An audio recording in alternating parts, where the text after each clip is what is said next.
Developing your own game is very fun and exciting. However, most people who start working on a game never get to finish it because of how hard it is, the time it takes, and all the things that you need to do in order to release it. So today, I want to discuss some high-level things you can do to make sure that you're on track to finish and ship your projects. The first and most important thing to look at is scope. When we start, most of us tend to think about ideas for games as big as AAA open world games. There is nothing wrong with dreaming big, yet the challenge is that the scope gets out of hand very quickly. As an indie developer, you truly believe you can complete it and that no challenge is too big for you. However, it's a good idea to cut your idea in half and focus on something smaller. After all, it is rare when people actually have all the resources to complete a large-scale game. So focus your efforts where they will make the most impact to ensure you stay on track. This leads me to the next point. Focus on one mechanic at a time. Think about it. The best indie games always focus on one specific mechanic, and then they expand it to create very interesting puzzles and gameplay. Take the Swapper as an example. The mechanic is cloning yourself, and as you progress, they start to add to it in order to create very cool puzzles for the player. The same thing happens with Braid. That game takes a lot of inspiration from Mario games. The difference is in the main mechanic, the ability to rewind time. This allows them to create interesting scenarios in which the player has to think about how to reach new places and how to find the puzzle pieces. With all that said, making an interesting game like that takes a lot of work, not only because it is hard to come up with cool gameplay ideas, but also because in order to create a game, you have to know how to do a lot of different stuff. You will need skills like design, art, coding, texturing, rigging, animation, audio, music, marketing, production, and everything in between. That is why if it's in your budget, I think it may be good for you to hire a freelancer to deal with an area that you're not proficient at. This will help you focus more on the areas that you enjoy, and your game will be developed at a much quicker pace that way. However, the downside is that not all of us even have a budget for these kind of things. An alternative could be teaming up with people who have a similar interest and who can complement your weaknesses. For example, you could trade skills with a friend. Maybe they can help you with coding while you help them with art, or vice versa. When trying to choose an engine to work with, don't choose it based on which one seems cooler or more powerful. Do your research and learn which are the pros and cons of each one. For example, if you already know coding in C#, it might be worth it to work in Unity because it uses that language for scripting. You also might be good using something like RPG Maker if your game is a top-down RPG. I see a lot of people choosing Unreal just because it is the most used engine in the AAA space. Remember, it is more important to play to your strengths to ensure you can succeed.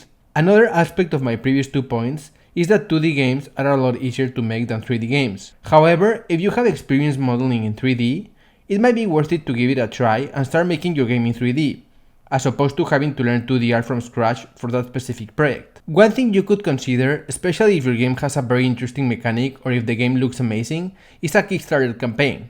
That way, if it ends up being successful, you will be able to hire more people to help you with the game. As a result, it will probably end up being a better, stronger game.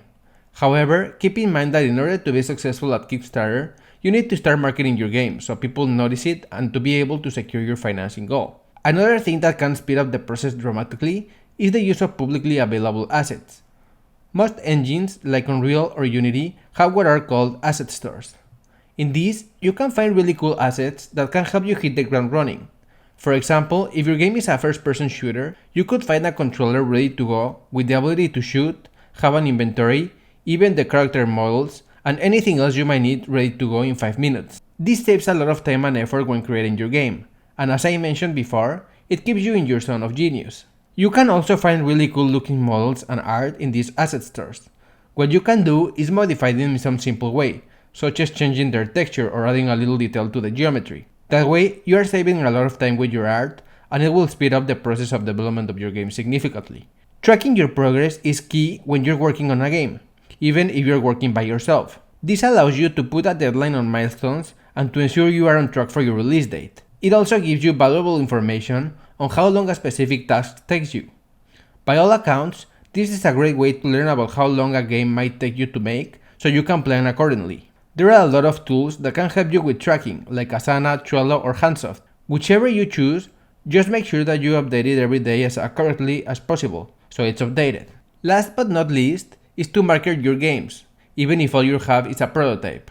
Make sure you post GIFs, images, or videos of it on every social media outlet there is. That will get more eyes on it and will have more potential for people sharing it. Who knows, when you least expect it, you may be showcased on some big gaming site or article. Try to do this as often as possible and make sure to stay engaged with your community so they get updates often and build a relationship with you. Ultimately, this helps as a way of staying accountable, because you've already promised it to someone. Making games is hard, and chances are you're going to find that it takes a lot of hard work and effort. Whatever happens, don't give up and try by all means to finish the project. Remember this, a lot of people start games, but few actually finish them. This has to be your mantra until you release your first game. So keep going and try to have fun with the process. You're learning, and your first game probably won't be an overnight success, and that is okay. It will give you the experience you need in order to build the next one better and the next one until you finally are able to launch your dream game. And that's it, you guys. Thank you so much for watching. What other tips do you think help when making a game? Please let me know in the comment section below. Also, if you like this video, please subscribe and share it with your friends. See you next time!